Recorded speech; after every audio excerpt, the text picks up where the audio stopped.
चलिए भाई साहब, जय हिंद, नमस्कार, भारत माता की जय। सभी प्यारे साथियों को मेरा नमस्कार, राम राम भाई सभी। स्वागत है आप सभी का और रेडी हो जाइए जल्दी से। लेट हो चुके हैं लेकिन फिर भी क्लास पूरी करेंगे, जितना पढ़ना है उतना जरूर पढ़कर जाएंगे, ठीक है ना भाई। ओके ओके भाई साहब, नमस्कार।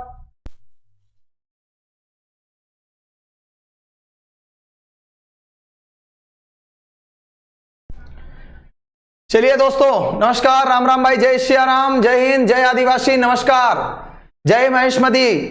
और ये सत्यादि शर्मा का दीवाना पवननाथ, बहुत बढ़िया भाई पवननाथ, सही आईडी बनाई यार आपने, ठीक है। और कैसे हैं आप सभी भाई साहब?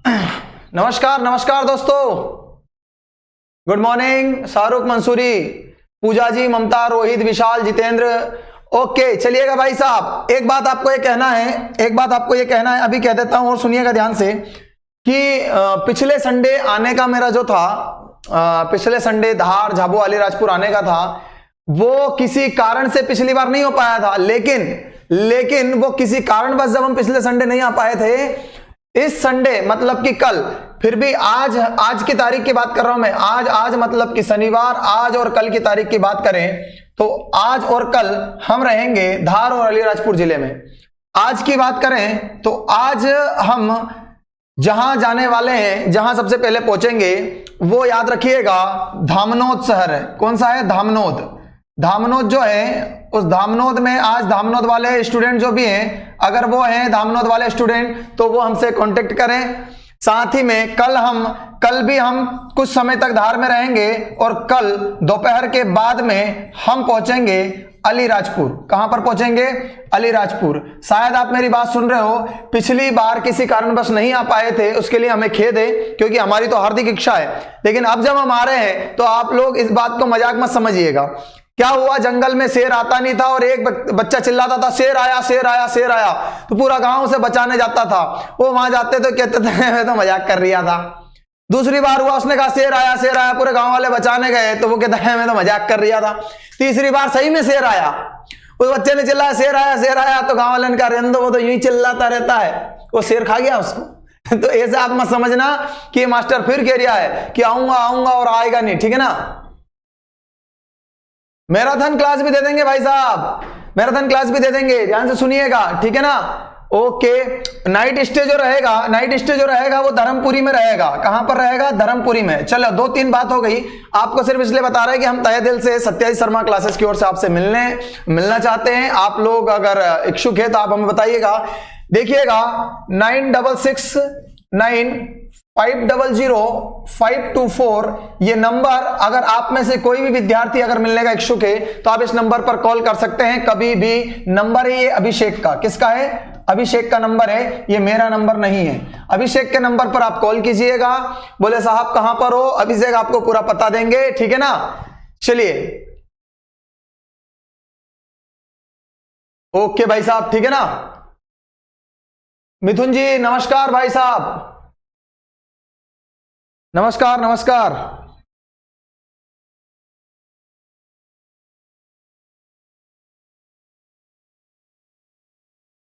नंदिनी जी पूछ रहे सर, इंदौर में जो नेहरू स्टेडियम उसी को सैयद अली स्टेडियम कहते हैं? नहीं, नाम तो याद रखिएगा। लोकेश जी धन्यवाद। हाँ पंकज कह रहे अभिषेक भैया के घर, बिल्कुल बिल्कुल सही। ये बच्चे फोन लगा के पूछने लग गए, ठीक है ना। उसका बहुत मजा लेते हैं भाई अभिषेक के।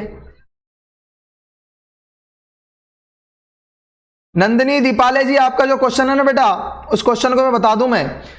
जो आपने कहा ना सैयद मुश्ताक अली उस स्टेडियम का नाम नहीं है। सैयद मुश्ताक अली उस स्टेडियम का नाम नहीं है, उस स्टेडियम का नाम तो नेहरू स्टेडियम ही है। एक गेट है, मुख्य द्वार। किसी भी स्टेडियम में जाओगे तो 5, 6, 7, 8 उस स्टेडियम के आकार के आधार पर गेट डिसाइड होते हैं, प्रवेश द्वार। तो जो मुख्य प्रवेश द्वार है, गेट नंबर 1, उसका नाम सैयद मुश्ताक अली है। जो मुख्य गेट है, जो सारे गेट बंद रहते तब भी एक गेट खुला होता है, इसका नाम है सैयद मुश्ताक अली। समझ में आ रहा ना। पवेलियन छोर स्टैंड का नाम दिया जाता है, 4 दिशाओं में फैला हुआ ग्राउंड रहता है, उत्तर, पूर्व, पश्चिम, दक्षिण, मध्य, इनको नाम दिया जाता है। स्टेडियम में पवेलियन छोड़ दिया जाता है, ठीक है ना। रेडी आप सभी? चलिएगा भाई साहब, तो भाई साहब बड़वानी भी आएंगे, बड़वानी तो पास में है। रेडी हैं आप सभी? ठीक है, तो मेरा ये कहना है कि आज हम निकलने वाले हैं और धामनोद आज पहुंचेंगे। तो धामनोद से जो विद्यार्थी हैं अगर वो सुन रहे हैं नहीं है तो आप बता दीजिएगा, और साथ ही साथ में ये नंबर है आपका 9669500524। मिलते हैं आप सभी से। चलो पढ़ना शुरू करते हैं, पढ़ना शुरू करते हैं। रेडी? चलिएगा, माधव राष्ट्रीय उद्यान की बात कर रहे थे। कल मैंने आपको सिर्फ एक झलक बताकर छोड़ दिया था कि मैं कल आपको माधव राष्ट्रीय उद्यान पढ़ाऊंगा। आज मैं आपको पढ़ाता हूं माधव राष्ट्रीय उद्यान। देखिएगा दोस्त मेरे, माधव से ये लिखा हुआ है गेट, क्या लिखा हुआ है? स्वागतम। क्या लिखा है? स्वागतम। की स्वागत करते हैं हम कहां पर? स्वागत है आप सभी विद्यार्थियों का, पूरे 1000 विद्यार्थियों का माधव राष्ट्रीय उद्यान शिवपुरी में। पहला प्रश्न का उत्तर मिल चुका है कि साहब ये माधव राष्ट्रीय उद्यान कहां पर है? तो याद रखिएगा, ये माधव राष्ट्रीय उद्यान कहां पर है मेरे मित्र? ये माधव राष्ट्रीय उद्यान है शिवपुरी में। कहां पर है? शिवपुरी में। अब आपसे प्रश्न क्या क्या बन सकते हैं? बोले साहब जिला तो शिवपुरी आ गया, कृपा करके ये समझाने की कोशिश हुआ, गुना हुआ, ये ग्वालियर संभाग के अंतर्गत आने वाले 5 जिले हैं। तो संभाग की अगर बात करेंगे तो याद रखिएगा माधव राष्ट्रीय उद्यान ग्वालियर संभाग के अंतर्गत आता है। किस संभाग के अंतर्गत आता है? ग्वालियर संभाग के अंतर्गत आता है। बोलो रेडी हो सभी पढ़ने के लिए? बहुत बढ़िया भाई, लाइक कर दो, बिना कहे लाइक ठोक दो। मैं प्रसन्न रहता हूं, और जब मैं प्रसन्न रहता हूं तब मैं एमपी जीके की बाल की खाल निकाल के पढ़ाता हूं। ठीक है ना भाई साहब? रेडी हैं आप सभी? ओके। अरविंद मुकाती धर्मपुरी से आते हैं। अरविंद जी आते हैं। सर मस्त लग रहे हो। Thank you so much. Okay चलिए आगे बढ़ते हैं। देखिएगा अब कुछ प्रश्न निकालते हैं। आपको लग रहा होगा कि ऐसा प्रश्न कहीं पूछा जाता है, तो ये देखो भाई सीधी सी बात है। देखिएगा जिला, तो जिला शिवपुरी में, पर मैं बिल्कुल हकीकत में कह रहा हूं कि जेल प्रहरी 2015 और एएनएम ट्रेनिंग सिलेक्शन टेस्ट दोनों ने सेम प्रश्न पूछा कि माधव राष्ट्रीय उद्यान कौन से संभाग में है। नहीं जिला नहीं पूछा, संभाग में है, तो ये आ गया ग्वालियर संभाग। बोलो हाँ, बोलो हाँ। समझ में आ रहा है कि नहीं आ रहा है? याद रखिएगा शिवपुरी जिले में तो है, संभाग पूछा है। जब जेल प्रहरी ने संभाग पूछा है तो आपका मासाब भी आपको बताएगा कौन से संभाग में आता है। ठीक है ना? ठीक है, ओके चलिएगा, ठीक है भाई साहब। नेक्स्ट पर आते हैं। NH27 पर गेट है। बहुत बढ़िया वंदना जी, NH27 पर गेट है। ठीक है ना? 3 नेशनल पार्क जाते हैं, 25 भी जाता है। बाबा शेखावत की झलक सबसे अलग। चंद्रप्रकाश सोलंकी जी पूंजापुरा आऊंगा, जब पक्का मिलूंगा पूंजापुरा में, तो अपन आते रहते हैं। देखिएगा 1958 में इसकी स्थापना की गई थी। इसका स्थापना वर्ष कौन सा है? 1958। ठीक है ना? याद रखिएगा। दूसरी अगर बात करते हैं माधव नेशनल पार्क के संदर्भ में, महत्वपूर्ण प्रश्न निकालोगे तो माधव नेशनल पार्क कब आता है? 1958 में।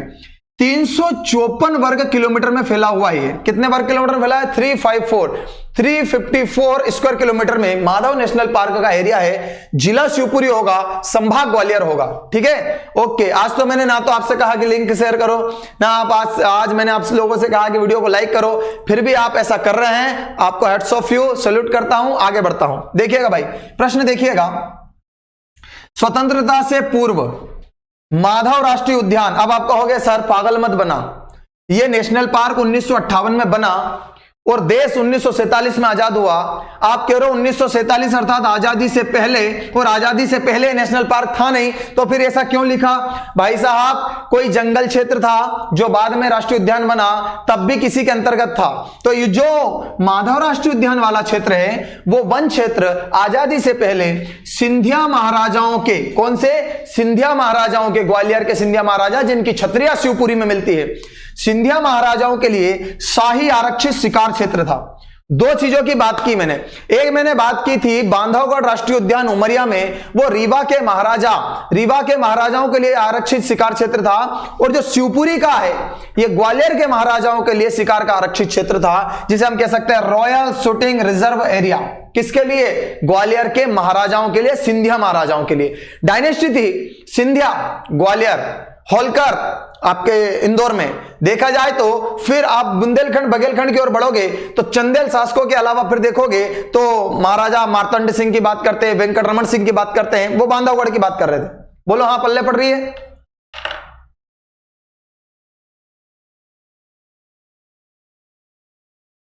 रोज लेट आ रहे हैं ना इसलिए। बहुत बढ़िया भाई, ठीक है चलो, कुछ तो हो रहा है जीवन में।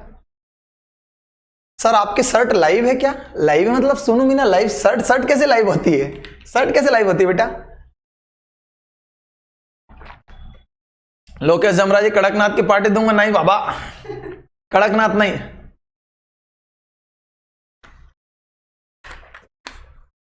अजय मोहरे जी आ रहे हैं, धार जिले से हैं आप तो। विकास वर्मा जी खरगोन आई जाओ नहीं। देखिएगा, आईने अकबरी, आईने अकबरी नाम सुना होगा आपने।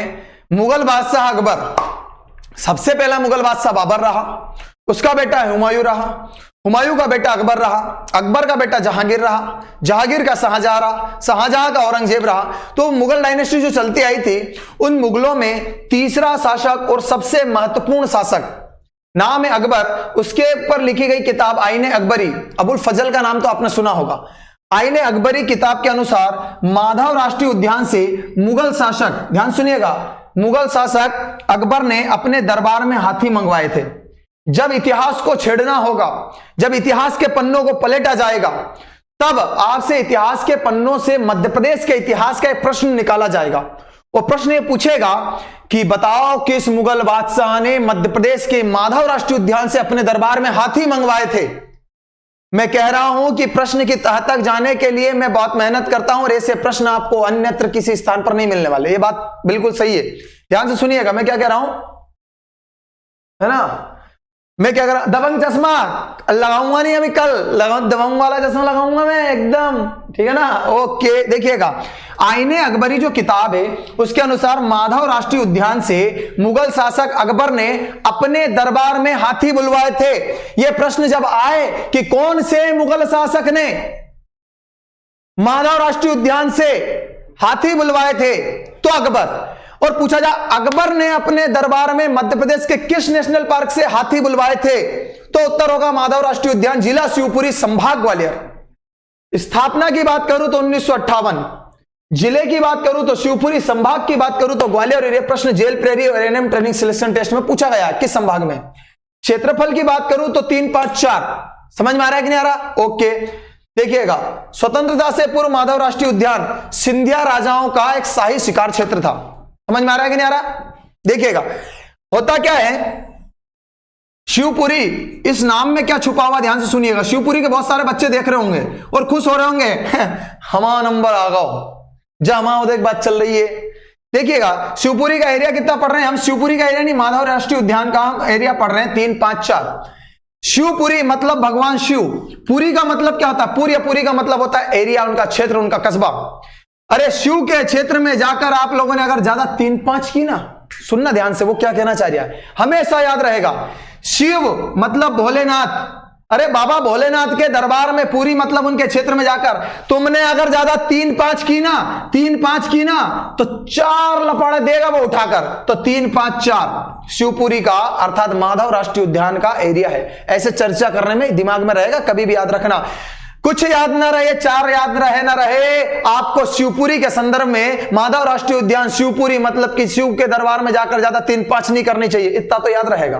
बोलो हाँ, ठीक है ना। ओके, अरे रामकृष्ण आदिवासी रावत जी क्यों बुलवाए थे, अरे उस समय तो उनकी ताकतें होती थी ना, घोड़े मंगवाना, हाथी मंगवाना, ये उस समय राजाओं की ताकत होती थी, ठीक है ना। आनंद मीना जी वो थोड़ी दिक्कत है, नोटिफिकेशन की दिक्कत है, ठीक है ना। बद्री जी कह रहे हैं मैं हूं शिवपुरी से, दाल बाटी मेरी तरफ से अरविंद मुकाती जी फोन लगा लेना फिर अरविंद के नाम से, देखते हैं अपना कह रहा ताड़ी पिलाऊंगा मैं, ठीक है। ओके, साना सिंह आगे बढ़ते हैं, धन्यवाद। शिवपुरी से हैं कृष्णपाल जी, बहुत बढ़िया। सुनिएगा भाई साहब, एक ने कमेंट्स किया सर हाथी क्यों बुलवाए थे, तो ध्यान से इसका स्क्रीनशॉट लीजिए, पहले इसका स्क्रीनशॉट लीजिए जल्दी से, मैं आगे बढ़ता हूं। लिया स्क्रीनशॉट, जल्दी बताइए।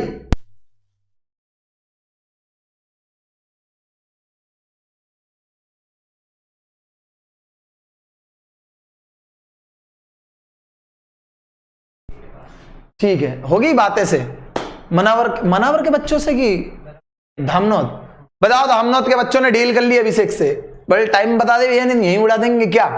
और उन्हें यह भी कह दिया अभिषेक को कि है ना तुम बच के रहना, शेखावत जी को तो हम बचा लेंगे, बाकी तुम बच के रहना, फोन नहीं उठाया टाइम टू टाइम, तो वो डर रहा है अभिषेक, बोल मैं नहीं उठाऊंगा ऐसे में फोन किसी का। ओके, हाँ मैं ये कह रहा था, स्क्रीनशॉट लिया होगा, मैं ये कह रहा था, ये देखिए इस तरह से अगर आपको मैं एक चित्र के माध्यम से बताऊं, विजुलाइज करवाऊं, तो मैं कह रहा हूं कि ये अकबर के दरबार में बुलवाए गए हाथी थे। कौन से नेशनल पार्क से बुलवाए जा रहे थे? याद रखिएगा, माधव नेशनल पार्क से। कहां से? माधव नेशनल पार्क से। माधव नेशनल पार्क से हाथी बुलवाए गए। किसके दरबार में बुलवाए गए? अकबर के दरबार में। बच्चे ने पूछा सर ये हाथी क्यों बुलवाते थे? ध्यान से सुनिएगा, जब कोई राजा पुराने समय में किसी जंग को जीतता था या फिर वो किसी राजा दूसरे राजा को अपने अधीन करता था, जैसे कि अकबर से कोई राजा डर गया तो अकबर क्या करेगा? बोले मेरे दरबार में, तुम्हारे दरबार से 1000 घुड़सवार सैनिक मेरे यहां पर भेज दिया जाए। मतलब क्या हुआ? 1000 सैनिकों का आना, इसका मतलब है कि सामने वाले की 1000 शक्तियां खत्म होना, और 1000 सैनिक आना, लेकिन 1000 घुड़सवार सैनिक आना, इसका मतलब ये है आज के समय में कई तरह की कार चलती है। समझ में आ रहा है कि नहीं आ रहा? ट्रेन चलती है, बुलेट ट्रेन चलती है, एरोप्लेन चलता है। पहले कुछ नहीं था, घोड़े ही थे जो सबसे तेज चलते थे। अब आपने सामने वाले के 1000 सैनिक तो बुलवा लिए और साथ ही साथ में 1000 घोड़े भी बुलवा लिए। ये घोड़े अगर उसके पास रहते तो 1000 सेना सामने वाले की कभी भी तुम्हारे ऊपर हमला कर सकती थी। तो किसी की शक्तियों को तोड़ना किसी भी राजा के द्वारा दूसरे राजा से उसके सैन्य शक्ति को मांग लेना होता था। उसी तरह से सामने वाली शक्तियों का दमन करने के लिए हाथियों का होना दरबार में बहुत जरूरी था। ये तो उनके राजपाट शाही बातें थी। समझ में आ रहा है ना? हेलो सर, ज्योति बोलिए सर, बोलिए मैडम। सर सुनील पूछ रहा सर चितावत कहां रहे? चितावत में ही है मेरा दायां हाथ, जे चितावत में ही है इधर दायां वाला हाथ। आ जाओ चितावत वाले।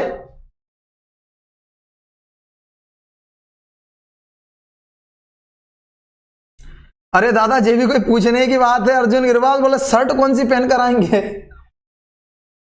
ओके। राहुल पूछ रहा है एलिफेंट की एज कितनी मैक्सिमम? मोनिका सेन ने फिर बहुत अच्छा लिखा। चलिएगा भाई। जयास विधायक अलावा गणेश भूरिया जी, बहुत बढ़िया गणेश जी, आप फोन लगाइएगा। सीताराम मंडलोई जी कह रहे हैं कि कौन से समय आ रहे हो धामनोद? तो भाई सीताराम जी आप इस नंबर पर कांटेक्ट कर लीजिएगा। फिर से लिख दे रहा हूं मैं 9695000524। ठीक है ना भाई? ओके, चलिए आगे बढ़ते हैं। चलिए आइए, ये देखिएगा क्या लिखा हुआ है। प्रश्न है 1911 में, सब बात बताता हूं, एक नंबर बात बताता हूं। 1911 में इंग्लैंड के राजा जॉर्ज पंचम, जिन्हें कहा जाता है जॉर्ज फिफ्थ, इंग्लिश मीडियम वाले जॉर्ज फिफ्थ के नाम से जानते हैं। इंग्लैंड की एक महारानी हुआ करती थी और जो इंग्लैंड के राजा थे जॉर्ज पंचम, वो 1911 में भारत की यात्रा पर आए थे। मेरे दोस्त, ये भारत की वही यात्रा थी जब भारत में इस व्यक्ति के सम्मान में तीसरा दिल्ली दरबार सजाया गया था। मैं बताता हूं एक अच्छी कहानी। यात्रा जब भारत की जॉर्ज पंचम ने, तो याद रखिएगा तब जॉर्ज पंचम ने माधव राष्ट्रीय उद्यान का भ्रमण किया था। भारतीय इतिहास में कई सारे प्रश्न बताएं आपको कि जॉर्ज पंचम भारत आया था। जब जॉर्ज पंचम भारत आया था तब क्या क्या हुआ था वो सुनिएगा ध्यान से, ठीक है ना? और 1916 में लॉर्ड मिंटो, ये लॉर्ड मिंटो क्या था? समझ में आ रहा है कि नहीं आ रहा? लॉर्ड मिंटो की अगर बात की जाए तो आपने सुना होगा मार्ले मिंटो सुधार अधिनियम 1919, अर्थात लॉर्ड मार्ले मिंटो एक्ट 1919 के जो मार्ले मिंटो सुधार की बात करते हैं तो वो मिंटो जो आता है हमारे भारत के वायसराय की जब हम बात करते हैं तो वो आता है। उसने भी 19 बाघों के शिकार का उल्लेख माधव राष्ट्रीय उद्यान के संदर्भ में किया है। मतलब आपको दो कहानी यहां से याद रखना है।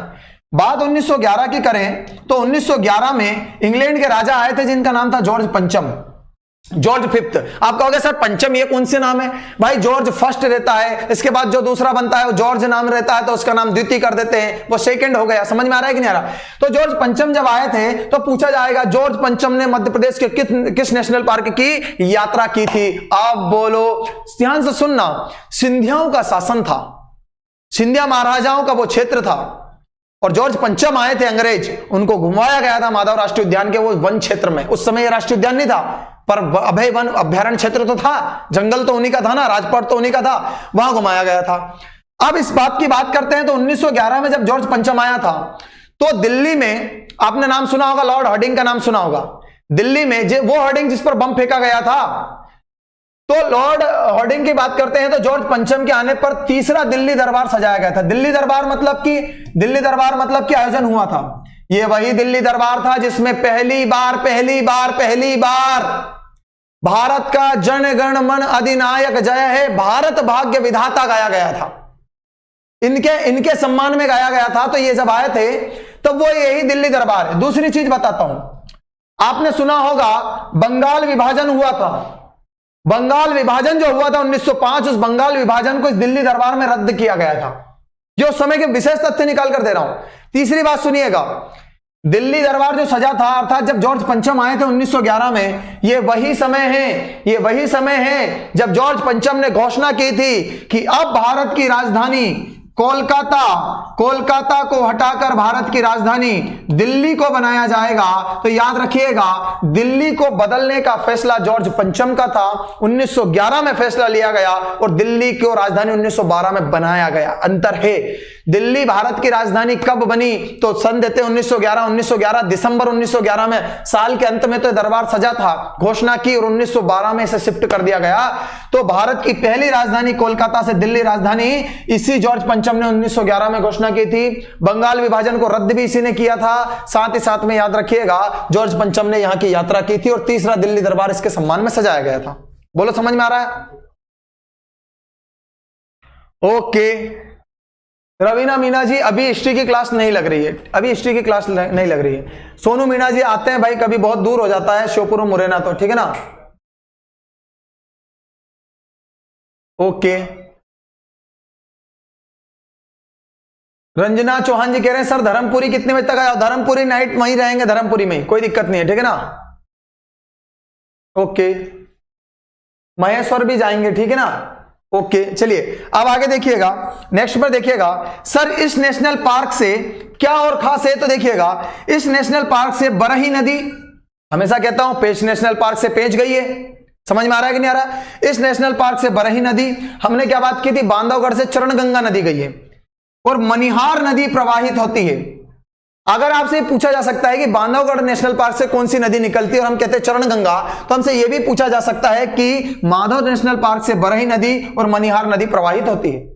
आगे देखेंगे तो माधव राष्ट्रीय उद्यान में जीवाजी राव सिंधिया, ध्यान से सुनना, जीवाजी राव सिंधिया, सिंधिया डायनेस्टी के अगर राजाओं की बात करें, जीवाजी राव सिंधिया ने मनिहार नदी पर बहुत ही इंपॉर्टेंट फैक्ट लिखा हुआ, सांख्य सागर, पूरा नाम यह है, सांख्य सागर झील और जाधव सागर नामक दो कृत्रिम झीलों का निर्माण करवाया था। कृत्रिम का मतलब होता है पहले कोई गड्ढा नहीं था जिसमें पानी भरा गया, झील बन गई, खुदवाया गया, बनवाया गया। तो कृत्रिम का मतलब होता है जो बनवाई गई, ठीक है ना। तो दो कृत्रिम झील जीवाजी राव सिंधिया ने, मनिहार नदी जो यहां से बहती है, इसके जल स्रोत को इकट्ठा करने के लिए सांख्य सागर झील और जाधव सागर झील, दो प्रमुख झील बनवाई गई। वो कहां पर है? तो माधव राष्ट्रीय उद्यान में सांख्य सागर। देखो भाई, मैं जो पढ़ा रहा हूं मैं आपको डिलीवर कर रहा हूं और इस विश्वास के साथ डिलीवर कर रहा हूं कि ये पूछा जाता है। यकीनन आप इसी विश्वास के साथ पढ़िए कि ये आता है, और आता ही है। आता क्या पूछे गए प्रश्न है, जिसमें से जो सांख्य सागर झील है उसमें मगरमच्छ सफारी के लिए प्रसिद्ध है। मगरमच्छ सफारी का मतलब क्या हुआ? मगरमच्छ मतलब तो आप जानते हैं मगर होता है। सफारी का मतलब क्या होता है? सफारी का मतलब होता है कि पानी में है तो पानी में नाव के माध्यम से घूमना और इन्हें देखना किनारों पर। अगर ये मगरमच्छ सफारी की बात ना कर तो मैं कहूं कि बाघ सफारी, तो बाघों को जंगल में घूमते हुए जिप्सी के माध्यम से, जीप के माध्यम से, हाथी पर बैठकर इन्हें देखना। तो जंगल क्षेत्र हो या पानी का नदी क्षेत्र हो, उसमें घूमना और जीव जंतुओं को देखना, यह सफारी कहलाता है।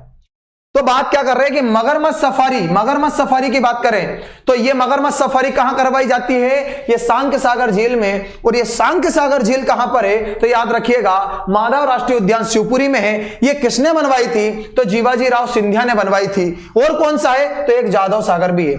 इसका स्क्रीनशॉट ले लो भाई, ठीक है ना।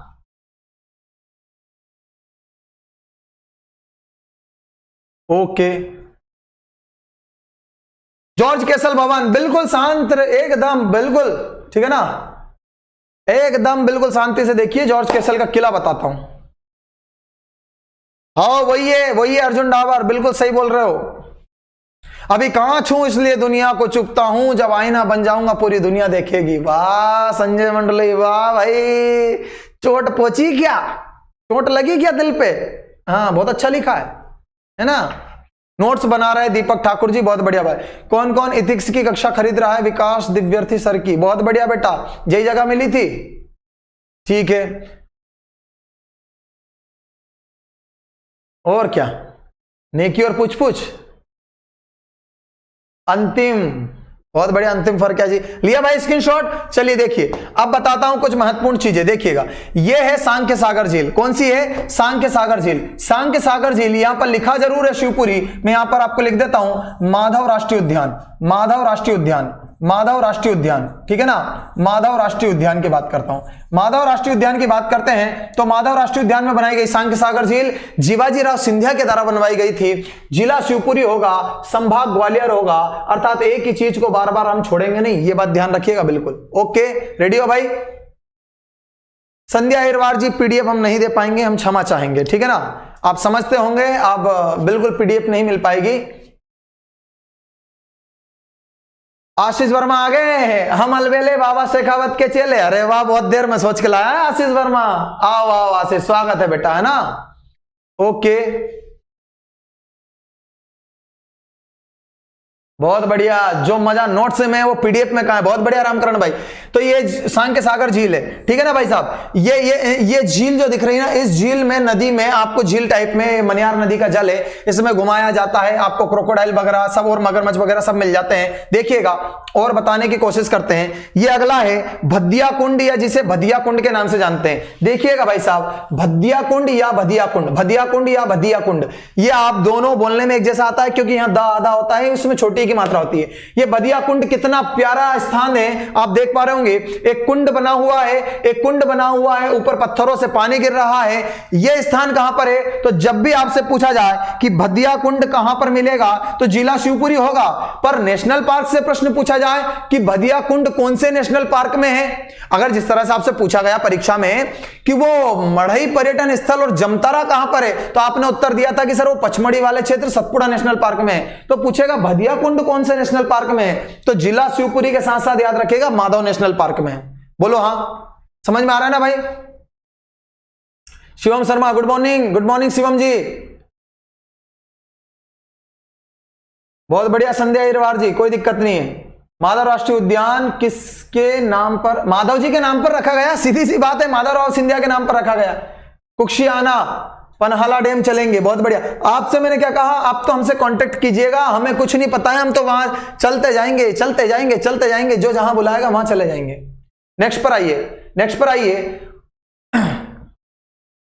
देखिएगा क्या लिखा हुआ है। जब इंग्लैंड के राजा जॉर्ज पंचम 1911 में, जब इंग्लैंड के राजा 1911 में जॉर्ज पंचम भारत आए थे, तब उनके स्वागत के लिए, ध्यान सुनिएगा, तब उनके स्वागत के लिए जीवाजीराव सिंधिया ने जॉर्ज कैसल, स्पष्ट लिखा हुआ है, कौन सा किला बनवाया था? जॉर्ज कैसल का किला, जिसे कहते हैं फोर्ट ऑफ जॉर्ज कैसल या जॉर्ज कैसल भवन का निर्माण करवाया था। 1911 में निर्मित, जो 1911 में बना, 1911 में निर्मित किया गया यह भवन माधव राष्ट्रीय उद्यान का सबसे उच्चतम स्थान है। जैसे कि मैं कहूं कि पेंच नेशनल पार्क का सबसे पीक पॉइंट जो है, जैसे सनसेट पॉइंट कहते हैं, वो काला पहाड़ है। अगर मैं कहूं बामनी दरार कहां पर है, तो आप कहते हो कि बामनी दरार कान्हा किस्ली में। ठीक उसी तरह से अगर आपसे मैं पूछूं कि बताइए जॉर्ज कैसल का किला कहां पर है, तो फिर आप उत्तर देंगे कि माधव राष्ट्रीय उद्यान में है। और ये जॉर्ज पंचम के स्वागत में बनाया गया था और 1911 में आया था, 1911 में से निर्मित करवाया गया था। इसकी ऊंचाई 484 मीटर या फिट में कहो तो 1597 फिट है। मतलब कि यह उस नेशनल पार्क में सबसे ऊपर, अर्थात इस जॉर्ज कैसल के किले के आखिरी चोटी पर चढ़ जाओ तो हो सकता है कि आपको वहां का नजारा और सुंदर दिखने लगे। समझ में आ रहा है भाई मेरी बात का मतलब? बीड़ से हूं, महाराष्ट्र से अभय शावन जी, बहुत बढ़िया। बीड़ महाराष्ट्र, बहुत बढ़िया भाई, स्वागत है आपका। अर्जुन डावर को मैं हां कर चुका हूं, फिर भी पूछ रहे शिवम शर्मा, धन्यवाद। ओके,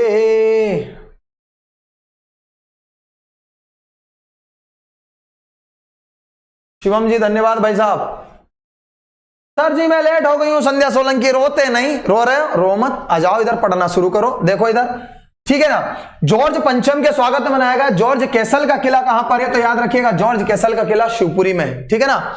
इस किले के अलावा सुरवाया की गरही, ये देखिएगा महत्वपूर्ण प्रश्न बता रहा हूं। सुरवाया की गरई, फोटो में बताऊंगा, क्यों टेंशन ले रहा हूं।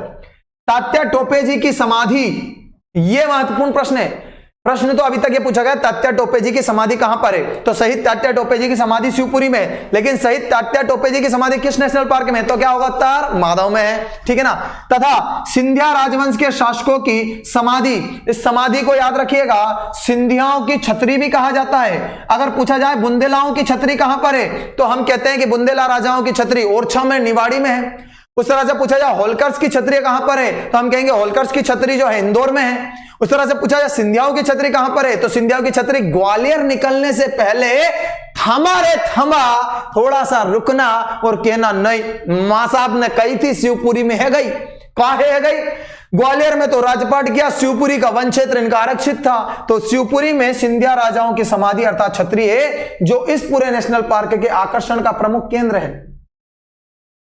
ओके, समझ में आ रहा है कि नहीं आ रहा। चलिए, इस नेशनल पार्क से NH3 अर्थात आगरा मुंबई और NH25 अर्थात शिवपुरी झांसी और एक इसके मध्य गेट से निकलता है NH27।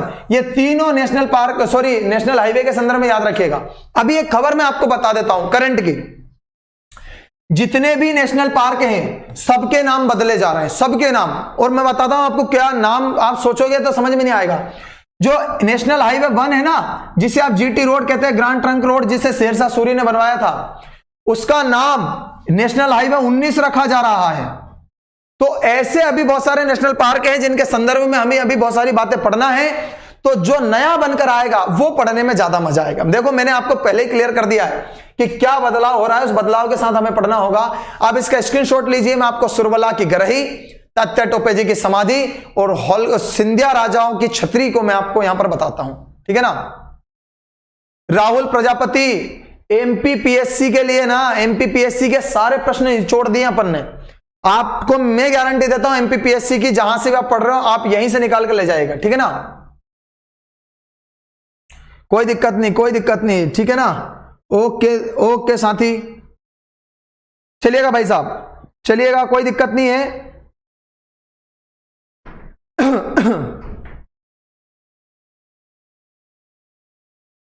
स्क्रीनशॉट लो भाई, जल्दी स्क्रीनशॉट ले लीजिए आप, ठीक है ना।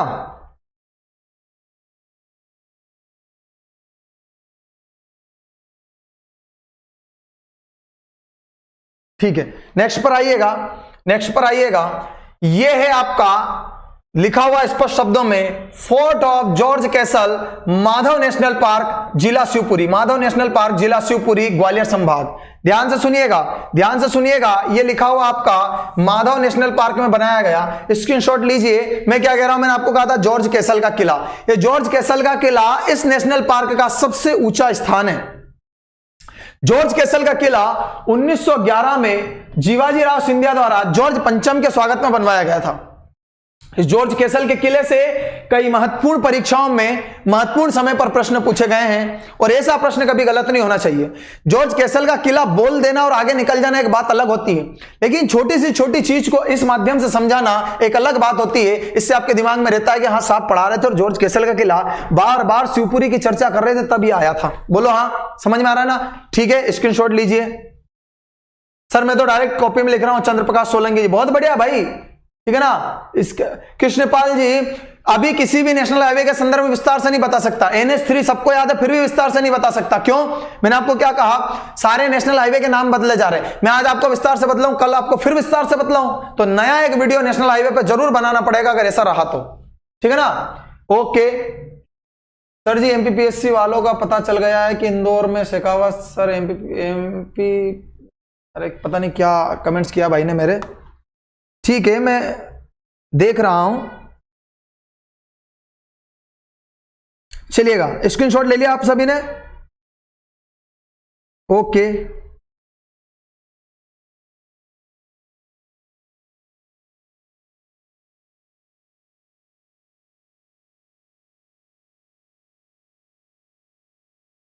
जय बडोले जी कह रहे हैं सर आपकी घड़ी मस्त लग रही है। मेरे को समझ में नहीं आ रहा है कि क्या क्या मस्त लग रहा है, हैं? जल जल सब कहते गंगा जल की बात कुछ हो रही और MP जी के सब पढ़ाते, लेकिन शेखावत सर की बात कुछ हो रही। बहुत बढ़िया भाई, अरे वाह आशीष बोले किले के साथ में फोटो ले लो, ठीक है ना, क्या बात है। लो भाई आशीष वर्मा जल्दी फोटो ले लो, हमारी फोटो ले लो जाके साथ में ले ली, बहुत बढ़िया। चलिए भाई, अब जॉर्ज कैसल के किले के अलावा एक महत्वपूर्ण चीज बताता हूं, इसके संदर्भ में ध्यान से सुनिएगा।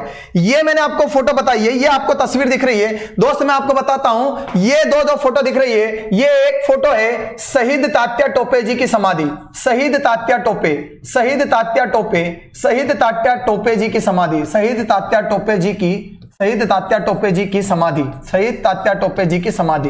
ये कहां पर है मेरे दोस्त? तो शिवपुरी के जंगलों में जहां इन्हें पकड़ा गया था, वही माधव नेशनल पार्क बना हुआ है, वहीं पर की बात कर रहा हूं, ठीक है ना। अब इसकी बात करता हूं तो ये क्या है मेरे प्रिय मित्रों, ये है सुरवाया की गरही। क्या है? सुरवाया की गरही। ध्यान से सुनिएगा, ध्यान से सुनिएगा, ये सुरवाया की जो गरही है, इसकी खासियत ये है कि मैंने आपको एक तस्वीर ली है, ये है कि ये अलग अलग चीजें एक एक खंड में बनी हुई है। ये पत्थरों को काट कर ये वाला जो बीम देख रहे हैं आप इस तरह से, ये स्तंभ देख रहे हैं, ये स्तंभ अलग है, ये स्तंभ अलग है, और ये जो आप देख रहे हैं इस पर ऐसी रखी हुई है पट्टी, ये अलग है। पत्थरों के टुकड़े एक के ऊपर एक जमा कर बनाया गया है। ये महल टाइप है। आपको मैं बता दूं, याद रखिएगा, यहां पर जो शिव मठ होता है, शिव मठ जो होता है ना, शिव मठ होता है, उसकी पूजा जो होती है, शिक्षा दीक्षा, भगवान शिव की जो शिक्षा दीक्षा है वो यहीं पर दी जाती है। यहां पर 3 मंदिर है। कितने मंदिर है? 3 मंदिर है और एक मठ है, एक मठ है। मठ का मतलब होता है धार्मिक शिक्षा देने का एक स्थान।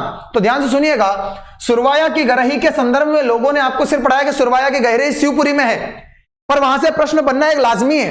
क्या है कि ये जो है ना शिव मठ की शिक्षा यहीं से दी जाती है। यहां पर 3 मंदिर भी है, एक मठ भी है, ये पत्थरों के ऊपर पत्थर रखकर बनाया गया एक महल है। साथ ही साथ में याद रखिएगा, इसकी खासियत यह भी है कि जब मुगलों का आक्रमण इस क्षेत्र में हो रहा था, ग्वालियर में आक्रमण हुआ, खूब लूटा ग्वालियर को, जब मुगलों का आक्रमण इस क्षेत्र में हो रहा था, तब कुछ समझदार लोगों ने इतने विशाल गरही को, पूरे भवन को मिट्टी डाल डाल कर ढक दिया था। समझ में आ रहा है ना? मतलब कि मुगलों की नजर अगर इस पर पड़ गई तो इसको तोड़ देंगे, इसको लूट लेंगे, इसको खंडित कर देंगे। इसके कारण इसके ऊपर मिट्टियां डाल दी गई और मिट्टी का एक बड़ा पहाड़, टीला सा बना दिया गया और वो मुगलों के नजरों के सामने से इसे बचा लिया गया। तो इसकी कहानी कुछ बहुत विशेष है, तो यहां से प्रश्न याद रखिएगा। हाँ सौरभ राजपूत, सब मैडम ने तो दी है, हमारे पास तो कछु नहीं है, मैडम नहीं दी। और जब मैडम ही तो पढ़ा रही है, मैं थोड़ी पढ़ा, मैडम ही पढ़ा रही है, या तो शर्ट हट पहन के मैडम पढ़ा रही है, जे थोड़ी। अब क्या बात है यार दादा, ठीक है ना? ओके आगे बढ़ते हैं, लाइक ठोको रे।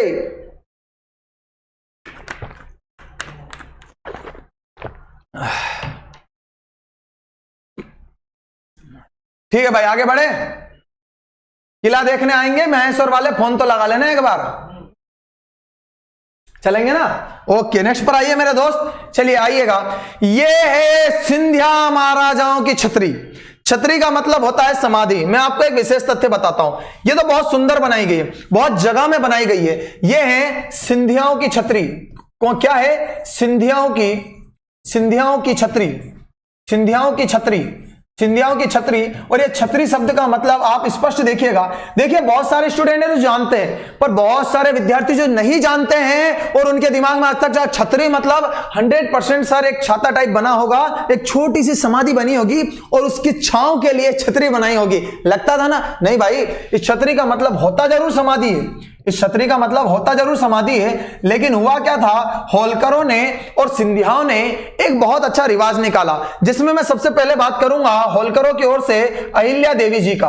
अहिल्याबाई होलकर, माता अहिल्याबाई होलकर, ठीक है ना? इन्हें माता श्री कहा जाता था, माता श्री अहिल्याबाई होलकर। इन्होंने सबसे पहले एक ये करा था कि जो भी शासक मरेगा या फिर जिसकी समाधि बनेगी उस पर मंदिर का निर्माण करवाया जाए। तो ये जो देख रहे हैं ना आप, ये छतरियां जो है, ये जैसे कि ये स्थल हो गया सामने से दर्शन करने का, अंदर जाओगे तो भगवान की मूर्तियां भी रहेंगी। जैसे अहिल्याबाई जी की समाधि जो है इंदौर में है, इंदौर में छतरी आप देखने आओगे तो इन्होंने एक शिवलिंग खुद के हाथों से निर्मित किया था, हमने उसका शूट भी किया है, इंदौर के पार्ट 2 में आपको देखने को मिलेगा जल्दी, ठीक है ना? अरे सारू सेनानी थाका हाथ जोड़ू भैया, कोई मिसेस शेखावत और मिस शेखावत नहीं है, मने परेशान ना करो दादा। मठ क्या होता है सुनील कन्नौज? ये बात पूछी सुनील कन्नौज जी। भाई ये छतरी तो समझ के समाधि होता है, मठ होता है मेरे दोस्त, ध्यान से सुनिएगा। मठ होता है, मठ का मतलब होता है किसी धर्म की शिक्षा ग्रहण करने के लिए उन शिष्यों को रुकने की जो व्यवस्था होती है। मतलब कि मान के चलो एक मंदिर है, ये मंदिर है, अब ये मंदिर है, उसका पूजन पाठ करना है, लेकिन इस मंदिर के आसपास संस्कृत सीखने के लिए, बौद्ध धर्म की शिक्षा लेने के लिए स्तूपों के आसपास कुछ अलग क्षेत्र में जो आसपास के क्षेत्र होते हैं, वहां पर हम कुटिया बनाकर एक मकान सा बनाकर हम रहते हैं, जहां पर हम विद्या पाठ करते हैं, जहां हमारे गुरुजनों से हम शिक्षा लेते हैं और वहीं पर हम निवास करते हैं और समर्पित होकर पूजा भाव के लिए पुनः मंदिर पर लौट कर आते हैं। तो ये जो आसपास बना हुआ क्षेत्र रहता है वो मठ कहलाता है। ठीक है ना भाई? युद्ध के लिए बुलाया था महाराणा प्रताप के साथ राजेश सोलंकी जी। अच्छा, नहीं पढ़ पाया मैं। पांडवों को अज्ञातवास भी, हाँ बहुत बढ़िया बहुत बढ़िया। कौरवों से राजपाट, वंदना जी, वंदना राय जी वहीं से शिवपुरी से उन्होंने कहा पांडवों को अज्ञातवास भी हुआ था, पांडवों को वनवास हुआ था। वनवास जो हुआ था पांडवों को, उसमें भी नाम आता है सुरवाया की गरही का। ठीक है ना?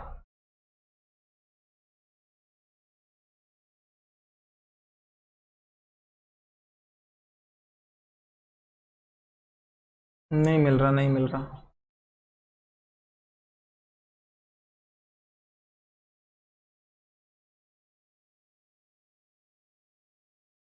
दिल दिया जिसको वह सत्याजी शर्मा में चली गई। जब मैं सत्याजी शर्मा में गया तो भोपाल चले गए, सोचा जान दे दूं बिजली के तार से, तार पकड़ा तो बिजली चली गई। रे संजय दादा, क्या मतलब, बिल्कुल आशिक हो रही हो एकदम आप तो। ठीक है ना?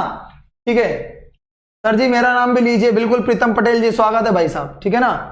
ओके, देखो सर, आपने मध्य प्रदेश जिला पुनर्गठन आयोग सीधे समिति 30 जून 1998 को 6 जिले बनाए थे और मुकेश महेश्वरी बुक में 10 जून 1998। कंफ्यूजन हो रहा है, सही कौन सा है? सोनू साहब जी 100% गारंटी के साथ कह रहा हूं, जो मैं कह रहा हूं वो 30 जून वही सही है। 30 जून जो बताया बिल्कुल सही है। मैं किसी किताब का नाम नहीं लूंगा, लेकिन मैं इस कारण से कह सकता हूं कि तारीख परीक्षा में पूछी गई और उत्तर माना गया है, तो मैं क्यों दूसरी बताऊं। सोनू साहब जी मुझ पर विश्वास करो और आगे बढ़ो, बिल्कुल। ठीक है ना? सोनू जी आपका कमेंट्स का आंसर मैंने दे दिया। ये होते हैं डाउट, इनका आंसर मैं जरूर दे दूंगा। ठीक है ना? आगे बढ़िए, चलिएगा। अब आता है संजय गांधी राष्ट्रीय उद्यान का नंबर। संजय गांधी राष्ट्रीय उद्यान की बात करते हैं तो याद रखिएगा, संजय गांधी राष्ट्रीय उद्यान के संदर्भ में आपसे मैं एक प्रश्न पूछ रहा हूं, उत्तर दीजिएगा। संजय राष्ट्रीय गांधी उद्यान जो है, संजय गांधी राष्ट्रीय उद्यान कहां है का मतलब है, क्वेश्चन फेंक रहा हूं। ऑप्शन नंबर 1 होगा, सबसे पहला ऑप्शन नंबर 1 होगा शहडोल और सीधी में है। दूसरा होगा सीधी और रीवा में विस्तृत है। ऑप्शन नंबर 3 होगा सीधी और सिंगरौली में विस्तृत है। और ऑप्शन नंबर 4 होगा सीधी एवं सतना में विस्तृत है। एबीसीडी जल्दी से लगा दो मेरे दोस्त, दो जल्दी से आंसर। एबीसीडी लगाओ कि ये जो राष्ट्रीय उद्यान है, संजय गांधी राष्ट्रीय उद्यान, कौन से नेशनल पार्क है, कौन से जिले में विस्तृत है? एबीसीडी बताओ आप तो, बस एबीसीडी बताओ। ए शहडोल सीधी, बी सीधी रीवा और सी सीधी सिंगरौली, डी सीधी सतना। बताओ भाई, आपको खुद से पता होना चाहिए ना कुछ तो। अब आंसर आ रहे हैं, कमेंट्स आ रहे हैं, बहुत शानदार, बहुत ही उम्दा। अच्छा, कुछ लोग डी भी दे रहे हैं, सी भी दे रहे हैं। मतलब आप, मुझे एक चीज समझ में आती है ऐसा पूछने से, मुझे एक चीज समझ में आती है कि वाह मां साहब, थांबा और आराम से पढ़ा, क्योंकि यहां पर जितने बच्चे पढ़ रहे हैं उसमें से कुछ को तो बहुत आता है, कुछ तो एकदम सोच रहे हैं कि हमको सब आता, तू बस पढ़ाते जा, हम तो एक आधी पॉइंट चुराने के लिए आए हैं, बाकी तो सब हमारे पास। ठीक है, पर भाई साहब कुछ ऐसे हैं जो जीरो है। मैं हकीकत कह रहा हूं, जो ऐसे बच्चे सुन रहे हैं जो जीरो है, जो एमपीजी के ढूंढ रहे थे कि एमपीजी का कहीं अच्छा मिल जाए, मैं उनको समर्पित होकर पढ़ा रहा हूं। बाकी तो आप लोगों को आते ही यार, आप तो टैलेंटेड हो, आप तो मुझे सिखा दोगे, ऐसे हो। ठीक है ना? पर जिन्हें नहीं आता उन्हें सिखाने की कोशिश करते हैं। चलिए जीरो से हीरो की तरफ। ठीक है ना? चलिए भाई, तो अगली स्लाइड पे आता हूं, उससे पहले जल्दी से वीडियो को लाइक कर दीजिए। ये आज के लेक्चर में पहला बार बोल रहा हूं मैं, लाइक में बताता हूं कितने हैं। लाइक है 1265 और जल्दी से लाइक ठोकिएगा 1265। बहुत कम है, लगभग 1350 से ऊपर अभी लाइक एक ही बार में निकलना चाहिए। रेडी हो? ठोको लाइक, चलता हूं मैं आगे, ठोको लाइक भाई। ये है संजय गांधी राष्ट्रीय उद्यान। ये कला हमारे ये जो है ना हमारे भाई साहब आसिफ भैया वो भी कुछ ना कुछ डिजाइन मारते रहते हैं, ठीक है ना। तो संजय गांधी राष्ट्रीय उद्यान है, संजय गांधी राष्ट्रीय उद्यान को पढ़ रहे हैं हम इसमें, तो ध्यान दीजिएगा। ओके मेरे भाई, चलिए भाई 1330 तक पहुंचे हैं, अभी कम हो गए हैं, रेडी हैं? ओके चलिएगा, फर्स्ट पर आइएगा। क्या है भाई साहब? सीधी और सिंगरौली जिले में, संभाग की बात करें तो रीवा संभाग में, संभाग की बात करें तो रीवा संभाग में। अब स्थापना के वर्ष को लेकर आपको दो डाउट हो सकते हैं, एक तो है 1981 और एक है 1983 और एक है 1981, ठीक है ना। आप सुनिएगा, आराम से समझिएगा। मैं जब भी पढ़ाता हूं मैं दोनों पढ़ाता हूं, मैं जब भी पढ़ाता हूं मैं दोनों पढ़ाता हूं, लेकिन मैं आपके डाउट भी क्लियर करके चलता हूं। या तो ये ऑप्शन में होगा ही नहीं, 100% संभावना ये ऑप्शन में होगा नहीं 1983। अच्छा मैंने सिर्फ 1983 लिखा, इसका मतलब ये कि श्योरिटी इसकी है 1983 की। फिर भी अगर आपको मान लो ये ऑप्शन ए आ जाए और ऑप्शन 2 नंबर पर आ जाए 1981, फिर मां साहब क्या करें? तो ध्यान से सुनिएगा, हम इससे पहले सतपुड़ा पढ़ चुके हैं, हम इससे पहले पन्ना पढ़ चुके हैं, वो दोनों 1981 हम पढ़ चुके हैं, ठीक है ना। सर जी हम दोनों पति पत्नी आपकी क्लास लगाते हैं, श्री राम क्लास लगाते हैं, अच्छा मतलब कि आप क्लास देखते हैं, ठीक है भाई साहब। क्या चाहिए? बहुत बढ़िया, ठीक है ना, ओके। चलिए भाई बहुत बढ़िया, आप दोनों देखते हैं, आपका भगवान करे आप दोनों अगर इस उद्देश्य से देख रहे हैं कि सर हमें जॉब चाहिए और एमपीजी के बहुत अच्छा है, तो भगवान से प्रार्थना है आप दोनों सफल जल्दी हो जाएं, ठीक है ना। सुनील सोलंकी भाई साहब, ठीक है, देखिएगा प्रोजेक्ट, अच्छा 1983 को प्रायोरिटी देनी है, ये मैं कह रहा था। प्रोजेक्ट टाइगर की बात करो 2008 में आया था, प्रदेश का 6ठा प्रोजेक्ट टाइगर है, कौन सा? संजय गांधी राष्ट्रीय उद्यान। 466.66 वर्ग किलोमीटर इसमें आता है, कौन सा आता है? 466.66 स्क्वायर किलोमीटर इसका एरिया है, ठीक है, ओके।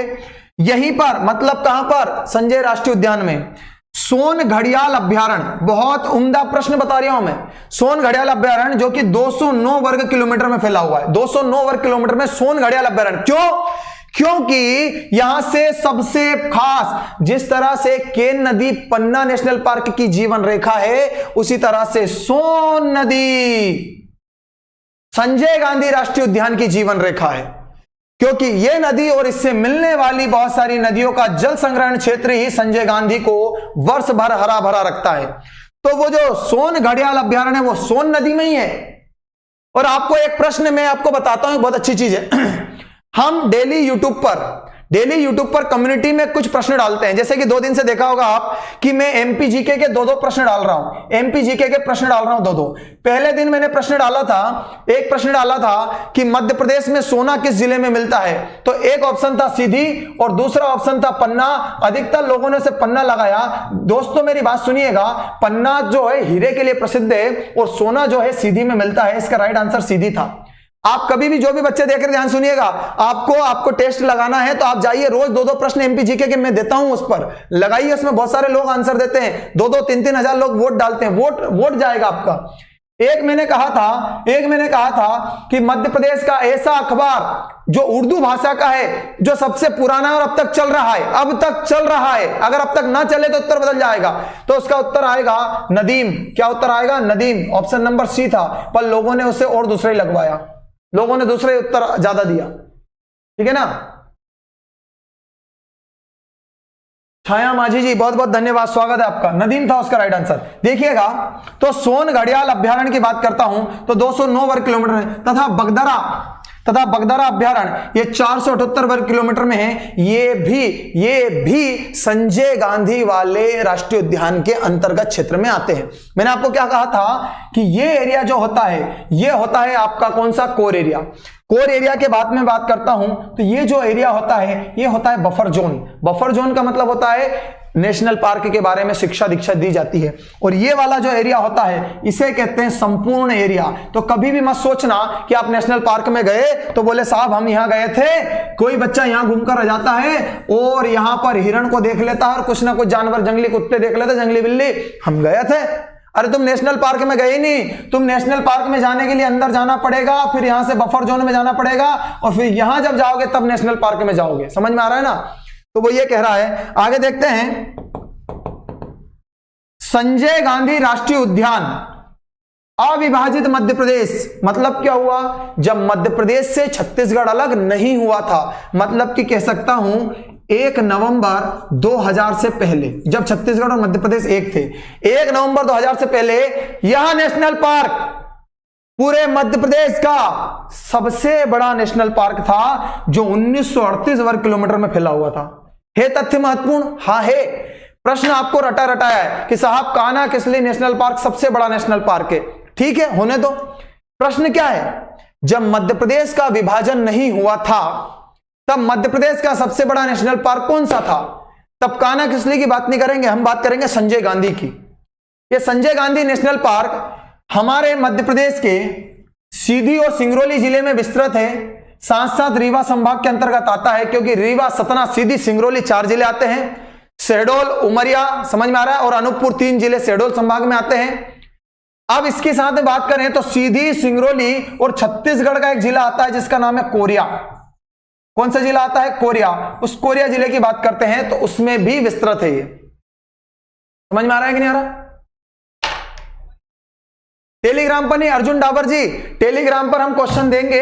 टेलीग्राम पर क्वेश्चन ऐसे देंगे, जब टेलीग्राम पर आपको क्वेश्चन आएगा और उस क्वेश्चन के 4 ऑप्शन आएंगे, जब क्वेश्चन के 4 ऑप्शन आएंगे, अगर आपने राइट आंसर लगाया तो फटाके फूटेंगे, फटाके फूटेंगे। वो तो हम टेलीग्राम पर देंगे, आप टेलीग्राम को ज्वाइन कीजिए। ये जो मैंने क्वेश्चन बताए यूट्यूब पर देते हैं हम, ठीक है ना, यूट्यूब पर देते हैं ये वाले क्वेश्चन। ठीक है दोस्त मेरे, तो यूट्यूब पर आप लगा सकते हैं, उसमें कोई वीडियो नहीं चलता, सिर्फ क्वेश्चन का आंसर लगाना है। ओके,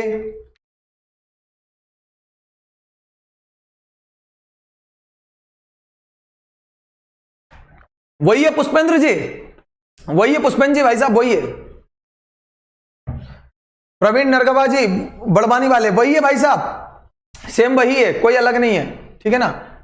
सुनील सोलंकी, नदीम क्या? नदीम है मध्य प्रदेश का सबसे पुराना उर्दू अखबार, जो आज भी भोपाल से प्रकाशित हो रहा है, आज भी हो रहा है, पहले भी होता था, आज भी हो रहा है।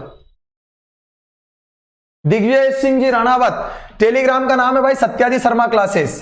ठीक है ना, Satyadi Sharma classes, Satyadi Sharma classes, Satyadi Sharma classes, Satyadi Sharma classes. ठीक है, फ्री ऑफ कॉस्ट, सब कुछ free, Telegram free, YouTube free, आप सब कुछ लीजिए, आप यहां से स्क्रीनशॉट लीजिए इसका। भाई साहब समाप्त करते हैं इसे फिर। ओके विशाल, धन्यवाद विशाल भाई। मधु नामदेव जी, ये बताया सत्यादि शर्मा क्लासेस। ठीक है ना, ओके रेडी है, आगे बढ़िए। देखिएगा संजय गांधी राष्ट्रीय उद्यान के संदर्भ में, तो संजय गांधी राष्ट्रीय उद्यान के अंतर्गत सोन, गोपद एवं बनास जैसी नदियां, सोन, गोपद एवं बनास 3 नदियों की खास बात करता हूं। नदियां 12मासी, मतलब कि सदा नीरा, पानी भरा रहता है, सदा नीरा नदियां प्रवाहित होती है। इसके अतिरिक्त सोन की अन्य सहायक नदियों की बात करें, जैसे मवई हुआ, मोहन हुआ, नेऊर हुआ, बड़चड़ हुआ, महाना नदी, कोरमार नदी, ये सारी की सारी नदियां इस नेशनल पार्क में बहती है। मतलब अगर बात करूं मैं संजय नेशनल पार्क की, तो जल भरण या यूं कह सकता हूं जल संरक्षण या जल भरण के क्षेत्र में संजय नेशनल पार्क में कोई समस्या नहीं है। संजय नेशनल पार्क में सोन नदी जैसी एक महान नदी बहती है और ये गंगा की सहायक है, जो कि अमरकंटक से निकलती है, नर्मदा के समकक्ष 3 किलोमीटर दूरी से। सोन नदी का नाम ही याद रखिएगा, सोने जैसी इसकी रेत की चमक होती है, इस कारण से सोन नदी नाम रखा गया है। इस सोन नदी को स्वर्ण नदी भी कहा जाता है। ठीक है ना भाई मेरे, ये बिहार में जाकर गंगा में मिलने वाली दक्षिण भारतीय नदी अर्थात प्रायद्वीपीय नदियों में सबसे बड़ी नदी है, वरना सबसे बड़ी नदी यमुना नदी है। क्लियर हो रहा है? अच्छा आगे देखिएगा, ये मोहन नदी क्या है, तो ये मोहन नदी का एक महत्वपूर्ण तथ्य बताता हूं, ध्यान से सुनिएगा, लिखा हुआ है इस राष्ट्रीय उद्यान के 80% क्षेत्र में साल के वृक्ष पाए जाते हैं, साल और सागौन बताया था ना, और 20% भाग पर क्षेत्र में उष्णकटिबंधीय वन, मिश्रित वन पाए जाते हैं, उष्णकटिबंधीय मिश्रित वन पाए जाते हैं। अर्थात सबसे ज्यादा कौन से वृक्ष पाए जाते हैं? साल के वृक्ष पाए जाते हैं। सबसे ज्यादा कौन से वृक्ष पाए जाते हैं? साल के वृक्ष पाए जाते हैं। अब आगे देखेंगे तो संजय गांधी राष्ट्रीय उद्यान या संजय राष्ट्रीय उद्यान के अंतर्गत पनखोरा परिक्षेत्र में, पनखोरा परिक्षेत्र अर्थात उस क्षेत्र के अंतर्गत एक क्षेत्र है पनखोरा में सफेद बाघ मोहन की जन्मस्थली है। अरे वाह रे वाह मां साहब, तुमने एक चीज तो बताई थी कि मोहन बाघ को 1951 में महाराजा मार्तंड सिंह ने पकड़ा था और उसे गोविंदगढ़ के किले में रखा था। रीवा में किला है, गोविंदगढ़ का किला। पर ये बच्चा जो है, ये मोहन बाघ जो है, इसका जन्म कहां हुआ था? तो मैंने आपको तब भी पढ़ाया था कि जिस जगह से मोहन बाघ को पकड़ा गया था, वो क्षेत्र अब के क्षेत्र में संजय नेशनल पार्क में आता है। तो मैंने क्या कहा, मोहन की जन्मस्थली, उसी के नाम पर एक नदी का नाम भी है मोहन। बोलो हाँ। तो मोहन बाघ की बात कर रहा हूं, तो सफेद बाघ मोहन की जन्मस्थली है संजय गांधी नेशनल पार्क, पनखोरा। ठीक है ना सर? क्वेश्चन बढ़ाओ, 5 कर दो। अच्छा, सब कुछ आपकी तरफ से, बाकी डाटा अपना अपना। ओके भैया। रामलाल सिंह अलावा जी, देखो मैंने क्या कहा, संजय राष्ट्रीय उद्यान एक क्षेत्र है। इस संजय राष्ट्रीय उद्यान की बात करूं, ये क्षेत्र है। तो रामलाल जी, इस क्षेत्र के अंतर्गत ये अलग क्षेत्र है, ये अलग क्षेत्र है, ये अलग क्षेत्र है, ये अलग है, ये अलग है। तो ये क्षेत्र के अंदर क्षेत्र को परिक्षेत्र होता है। समझ में आ रहा है कि नहीं आ रहा? ऐसा जिले वाइज सीरीज है ना सारू सेनानी जी। ये जो लास्ट वाली जो क्लास है शाम की स्पोर्ट्स वाली, वो खत्म होते ही मैं आपको जिलेवार सीरीज शुरू कर दूंगा। ठीक है ना? चलिए, स्क्रीनशॉट लिया होगा आपने। आगे बढ़ता हूं, 2-3 महत्वपूर्ण प्रश्न बचे हैं क्लास के भी लास्ट में, आगे बढ़िएगा। देखिए भाई, ये है मोहन। कितना सुंदर, कितना सुंदर, देख रही हो? हाँ, क्या है भाई, क्या कर रही है? नाम मोहन है तो क्या हो गया है? क्या है? हम भी किसी से कम थोड़ी है, मोहन नाम है इसका, है कि नहीं? तो ठीक है ना भाई साहब? ये है सफेद बाघ मोहन। ये सफेद बाघ जो मोहन है, ये सफेद बाघ मोहन की बात कर रहा था। इसे महाराजा मार्तंड सिंह ने 1951 में पकड़ा था। 1969 में 19 वर्ष की आयु में इनकी मृत्यु हो गई थी। इसे गोविंदगढ़ के किले में रखा गया था। कहां रखा गया था? गोविंदगढ़ के किले में रखा गया। ये व्हाइट टाइगर आपने देखा होगा ना, व्हाइट टाइगर आता है। ये व्हाइट टाइगर देखो, अलग से ही दिख रहा, सुंदर सा। ठीक है ना? ठीक है, बढ़ा देंगे। ओके भाई, नेक्स्ट पर आइएगा, नेक्स्ट पर आइए। ये है यहां पर लिखा हुआ अंतिम स्लाइड में। आप लोगों से गुजारिश है मेरे दोस्त। हाँ, कौशल गुजर जी कह रहे आप तो पीले हो, आप तो पीलो। का होगा लाल पीलो हो, तेरा मानुस है वो तो टाइगर, तो हम तो मानुस है गए। आपसे मैं कह रहा हूं प्लीज मेरे दोस्त, मेरे बंधु, मेरे मित्र, लाइक करो जल्दी से। आज तो बहुत ही कम लाइक रह गए, 1500 पे भी लाइक नहीं गए हैं, 1500 पे भी लाइक नहीं गए हैं। टारगेट कम से कम आज 1700 का है भाई मेरे। कितना है? 1700 का, 1.7 के। कम से कम इस क्लास के समाप्त होने तक 1700 लाइक तो आपको करना पड़ेगा भाई। ठीक है ना? हाँ, यूट्यूब पर कम्युनिटी पर मिलते हैं। ठीक है, एक दिन मैं आपको यहां पर चलाकर बताऊंगा कौन सी चीज कहां मिलती है। आपको लेक्चर ढूंढने में दिक्कत आती है ना, मैं बताऊंगा एक दिन। ठीक है, चलिएगा। संजय राष्ट्रीय उद्यान के पोंडी बस्तुआ क्षेत्र है, ध्यान से सुनना। संजय गांधी जो नेशनल पार्क है, संजय गांधी, ये संजय नेशनल पार्क है। इसमें अलग अलग क्षेत्र जो बटे हुए ना, उनकी बात कर रहा हूं। कौन कौन क्षेत्र? एक है पोंडी बस्तुआ वन क्षेत्र, एक है कुसमी टंसार मड़वास। ये मड़वास तो याद रखिएगा, ये मड़वास की बात कर रहा हूं। कुसमी टंसार और मड़वास वन क्षेत्र एवं शिकारगंज केहनजुआ पहाड़ी क्षेत्र का उल्लेख। अगर आपको ये कुछ भी नहीं समझ में आ रहा है ना, तो मैं आपको एक बात बता रहा हूं। आपके दिमाग में जो क्वेश्चन आता है, सर एमपीपीएससी के लिए कैसा, यूपीएससी के लिए कैसा, इतना डिटेल में जब मिलने लगे ना, तब दिमाग घूमता है। मैं क्या कह रहा हूं, ये क्षेत्र है संजय नेशनल पार्क के अंतर्गत। पोंडी बस्तुआ क्षेत्र है, कुसमी टंसार मड़वास क्षेत्र है, और ये सबसे महत्वपूर्ण है शिकारगंज केहनजुआ पहाड़ी क्षेत्र। ये जो तीनों क्षेत्र बताए हैं मैंने, इनका उल्लेख रीवा वन वृत्त ने, रीवा वन वृत्त क्षेत्र अलग आता है। जैसे कि आईजी रेंज की बात करूं, हमारे मध्य प्रदेश में आईजी और डीआईजी रेंज की हम बात करते हैं। तो जब आईजी और डीआईजी रेंज की बात करते हैं, तो जो पुलिस संभाग होते हैं वो अलग हो जाते हैं। उदाहरण के तौर पर जैसे कि भोपाल संभाग हुआ, और उस भोपाल संभाग में 5 जिले आते हैं। भोपाल आता है, रायसेन आता है, सीहोर आता है, राजगढ़ आता है और विदिशा आता है। ये 5 जिले आ गए। लेकिन अगर मैं बात करूं पुलिस संभाग की, तो इसका एक जो जिला है रायसेन, वो रायसेन जिला पुलिस संभाग में भोपाल में नहीं आता है। वो रायसेन जिले की जो पुलिस बल होगी वो पुलिस संभाग के देखा जाए तो वो होशंगाबाद अर्थात मैं कह सकता हूं नर्मदापुरम संभाग में चली जाएगी। होशंगाबाद, हरदा, बैतूल और रायसेन। तो इससे क्या होता है कि रायसेन वाले का ट्रांसफर, अगर रायसेन जिले के कोई पुलिस वाला उसका ट्रांसफर भोपाल कराने में दिक्कत होगी, जबकि भोपाल से लगा हुआ है, पर बैतूल ट्रांसफर कराने में दिक्कत नहीं होगी क्योंकि पुलिस संभाग नहीं बदलेगा। ये इतना समझ में आ रहा है ना।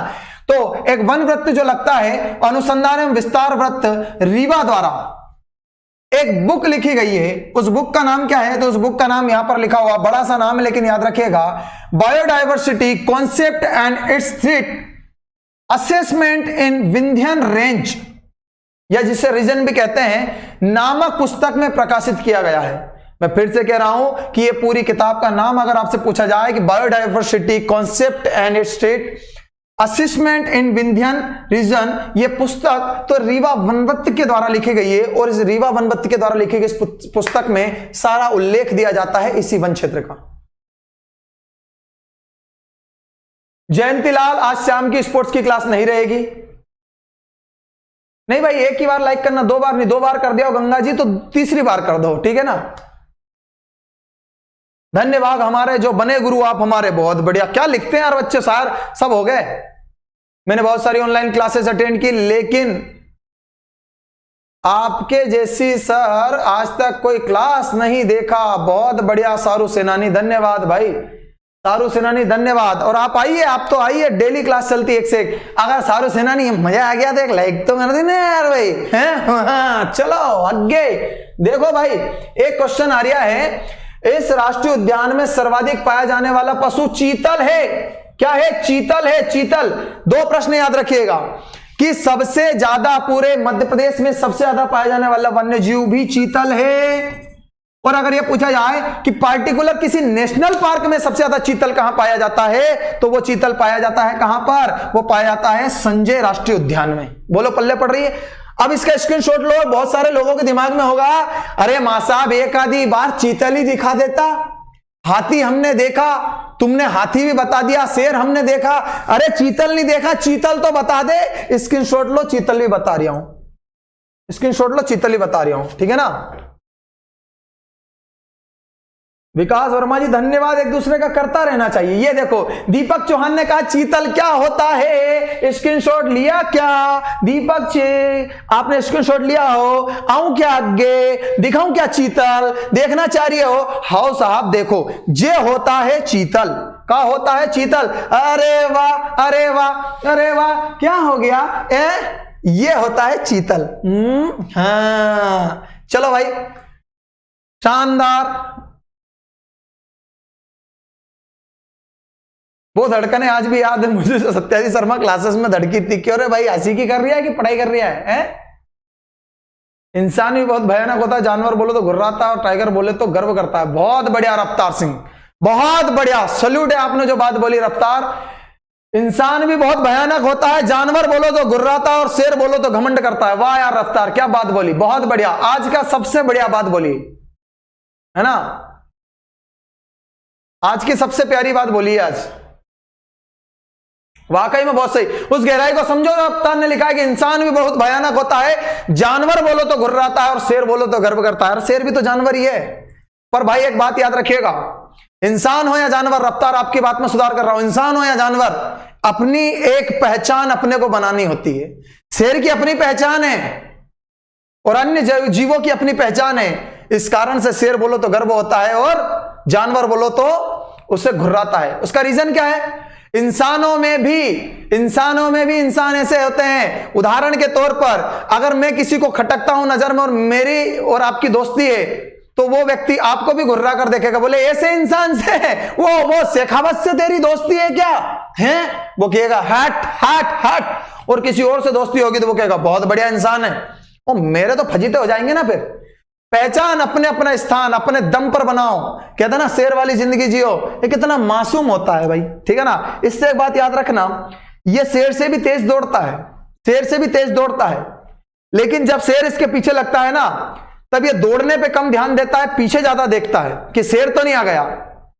मतलब कि इसको अपने ही बल पर, इसे अपनी ही बहुत खूबी पर विश्वास कम हो जाता है जब संकट पीछे आता है। तो समस्या मध्य को घूमकर जो अपना है वो 100% लगा दो। साम दाम दंड भेद, मरता क्या ना करता। तो जब परेशानी आ जाए, वो परेशानी आपके साथ है। परेशानी क्या है मैं बता रहा हूं आपको, ध्यान से सुनिएगा। हिरण लग रहा है, हिरण में और इसमें अंतर है। ये देख रहे हैं आप, धब्बे धब्बे से दिख रहे हैं, ये बिंदी बिंदी सी, ये चीतल होता है, बिंदी बिंदी सी, हिरण क्लियर होता है, ठीक है ना।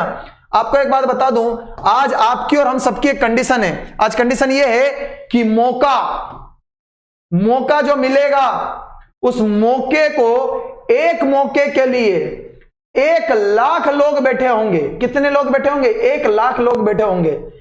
और इसी को कहते हैं मरता क्या ना करता। शाम दाम दंड भेद सब लगा देना, पर परीक्षा जाए तो उस परीक्षा को भी सुध में ला देना एक बार। वो भी कि एक बार कोई आया था गजब का परीक्षा देके गया रे भैया, ऐसे होना चाहिए। बोलो ना, हाँ पल्ले पड़ रही है।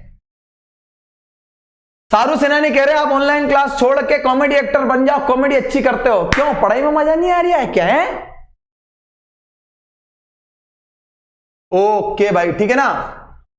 शीतल देखकर आया हूं, कुंवर सिंह जी जादव कह रहे हैं, ठीक है ना। नहीं, बारहसिंगा को नहीं कहते, बारहसिंगा में बहुत अंतर है। मैं आपको एक साथ दिखा दूंगा किसी दिन, हिरण, चीतल, बारहसिंगा, नील गाय सब अलग अलग दिखा दूंगा। मौका मिलेगा तो हम दिखा देंगे। अब अधूरा छोड़ दिया तुमने। लोग क्या समझ रहे हैं कि मौका मिलेगा तो हम बता देंगे, ला ला ला ला ला ला ला। चलिए भाई, अंतिम जाते जाते मैं आपको वही बात छेड़कर जा रहा हूं। आज हम लोग निकल रहे हैं, मैं और अभिषेक, हमारे साथ में टोली डिचिक डिचिक। अभी ध्यान से सुनिएगा, नंबर है 9669500524। ये नंबर अभिषेक का है। इस नंबर पर याद रखिएगा, ध्यान से सुनिएगा, धार, झाबुआ और अलीराजपुर वाले, विशेषतः अलीराजपुर वाले बच्चे कांटेक्ट करें। और सत्यादि शर्मा क्लासेस आप लोगों के लिए पूर्णतः समर्पित है, ठीक है ना। और साथ ही साथ में याद रखिएगा, धार में विशेषता बात करूं आज तो धामनोद, ठीक है ना, धामनोद वाले बच्चे। और खरगोन का एक स्थान बताता हूं मैं, महेश्वर, खरगोन का महेश्वर का किला, महेश्वर घाट, ठीक है ना।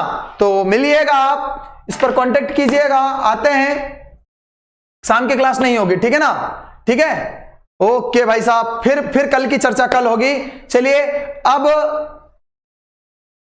बात कीजिएगा, ठीक है ना।